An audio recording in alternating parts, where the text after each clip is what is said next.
जय श्री कृष्णा। भगवान श्री कृष्ण कहते हैं, जब व्यक्ति अपना भौतिक शरीर त्यागता है उस समय में वह जिस विषय में चिंतन करता है उसी प्रकार का शरीर उसे दूसरे जन्म में प्राप्त होता है।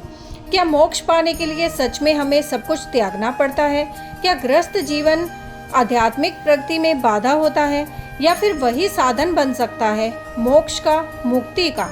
आज की इस प्रेरणादायक कथा का श्रवण करते हैं। पितृपक्ष से जुड़ी पौराणिक कथा का आरंभ करते हैं। पितृपक्ष की पौराणिक कथा के अनुसार जोगी तथा भोगी दो भाई थे। दोनों अलग अलग रहते थे। जोगी धनी था और भोगी निर्धन। दोनों में आपस में बहुत प्रेम था।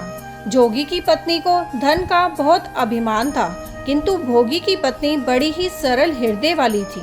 पितृपक्ष आने पर जोगी की पत्नी ने उससे पितरों का श्राद्ध करने के लिए कहा, तो जोगी इसे व्यर्थ का कार्य समझकर टालने की चेष्टा करने लगा।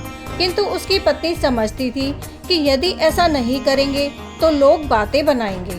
फिर उसे अपने मायके वालों को दावत पर बुलाने और अपनी शान दिखाने का यह उचित अवसर लगा। अतः वह बोली, आप शायद मेरी परेशानी की वजह से ऐसा कह रहे हैं, किंतु इसमें मुझे कोई परेशानी नहीं होगी।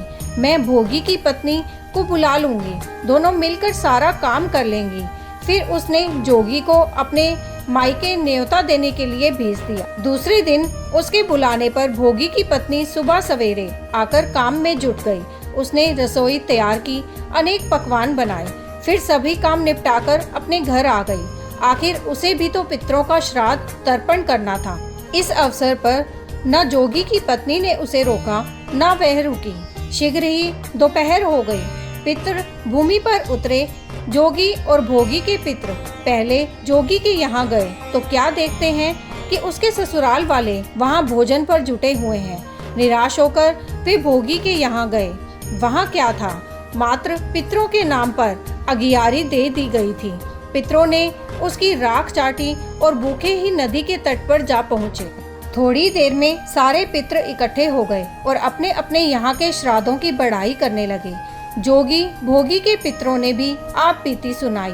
फिर वे सोचने लगे, अगर भोगी समर्थ होता तो शायद उन्हें भूखा न रहना पड़ता, मगर भोगी के घर में तो 2 टाइम की रोटी भी खाने को नहीं थी। यही सब सोचकर उन्हें भोगी पर दया आ गई।